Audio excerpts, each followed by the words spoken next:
Welcome back, Global Gladiators. Today we're going to be looking at some stretch goal fighters, and this will be the revisit of Clint. He is the only gunslinger. He's the only one, for the most part, that is pretty much exclusively ranged damage. And when you look at him and the cards, yes, he is a little bit inspired by Samuel L. Jackson in the way that he appears. Maybe he's inspired by Mario Van Peebles in Posse. It's hard to say, but we do know he's got 6 shooters. He's got his own different kind of style. He can get close for a little bit of hand-to-hand combat, but for the most part, he shines by doing general damage from a distance. Let's see what everyone has to say about him on his overview card. And he's a quick draw sharpshooter, and he does put tokens on his tactic cards, and that's how he powers up. Complexity level is 2. So it's not so simple as just punch him in the face. That would be complexity 1. You do kind of have to do some management, but for the most part, there isn't going to be any triggered events or anything that really is required to make him work. You don't have to think too much about it. So let's get started. Let's take a look at some things he can do with his regular card attacks. Alright, so here we go. His basic attack, 2 dice, and it is going to be general damage, but up to 3 spaces away.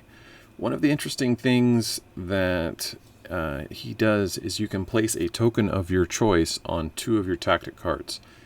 This does not have any real limits. It just says a token of your choice. I'm not sure if there would be any synergies against the boss or with another character or whatever the case is, but most of the time on his tactic cards, it's going to be a defense token. Maybe in the future there will be some errata that says specifically defense token. But if there was some other token out there that you could put on the card, the way it's written, you could put anything you want. But for the most part, for himself, you're going to want to use a defense token. And once you've charged him up and flipped over, then you suddenly get 6 general damage. So that part is pretty cool, considering how you're rolling 2 dice before. Or, decision time, you can do 3 dice. This allows you to shoot 5 spaces away, so you get a little bit more range, and it also becomes direct damage. So are you trying to get rid of defense tokens off of the enemy for some reason, because they're using it for some type of effect? Maybe you use the general damage. Well, if you just want to do kill shots, then you're going to use the direct damage and hope that you get better rolls, or if you have something extra to power it up, to go from there. Keeping in mind, though, that there's no foot, there's no fist, there's no grapple. This is not going to be affected by certain power-ups because they're not punch, kick, or grapple attacks. You're going to have to be real careful about which loot you use or which power-up effects that you use in order to increase this, because it is just a direct damage attack. So once you start doing those basic attacks and you're going to be putting tokens on, what does it get you with these tactics? Keep in mind all of them have stars, so you can only use 1 tactic card in play at a time.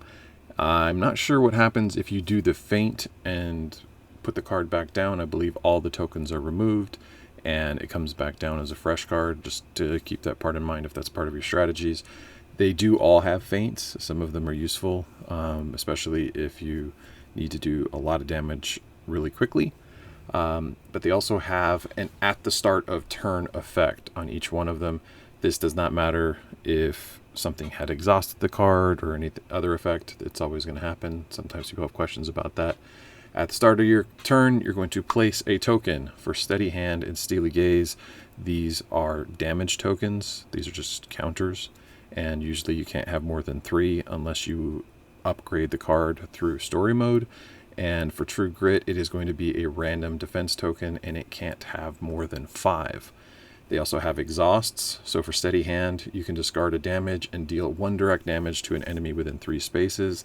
This is like if you were to just have an extra bullet in the chamber, and you can weaken enemies pretty quickly with that, which is really nice, especially from a distance. They won't be engaged with you.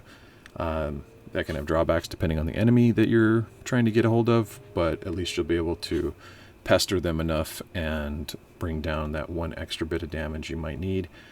For Steely Gaze, you're going to discard a damage, and it will give a fighter, any fighter, doesn't matter where they are on the board, an extra dice.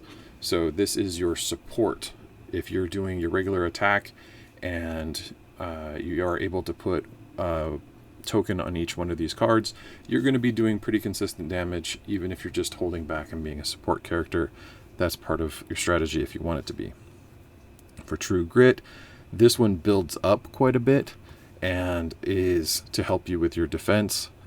Functionally, it's like transferring a defense token from an enemy over to yourself. So if you have a matching card, if you have a matching token on True Grit, punch, kick, grapple, etc., then you can start pulling those away from the enemies. Now, since you're always doing general damage, you have to basically get rid of all of their defense, unless you're doing the direct damage in order to have any real effect.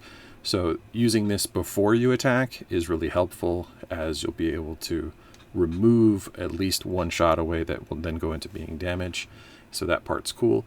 It does store up to 5 defense tokens, and if you faint in whatever emergency point that you need to, then you'll be able to gain all of those defense tokens for yourself. I would suggest that you discard using the exhaust first and then faint. At least you'll be able to pick which, when you're pulling off the enemy, a little easier. Sometimes it's effective to pull the defense tokens away so that another fighter who is doing specific damage will be able to hit them harder, even if they have, let's say, 20 tokens in grapple but they have 0 in kick. Then you can just run up and kick them in the face with another character. So that part's nice. And for Steely Gaze, the feint before resolving attack, so you have to make a decision beforehand, and it can be on whatever character that you want it to be. So the same as you can give it to any fighter when you exhaust, you can give it to any fighter when you feint. And it says before any fighter's attack, so I think you can do the exhaust and the feint in the same turn. And that could give you up to 3 dice. And if those explode into crits, that can be quite a bit of damage, which is nice. And you can deal direct damage with the feint on steady hand from anyone within 5 spaces. So that's up to 3 direct damage. Maybe there's a minion that you really need to get rid of, and that could be really helpful there. Specific damage was mentioned, and he does have some options for specific damage himself with Get Back, Hip Toss, and Cheap Shot.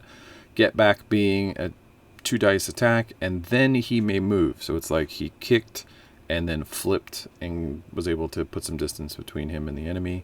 Hip Toss, same with the 2 damage, or the 2 dice for damage. And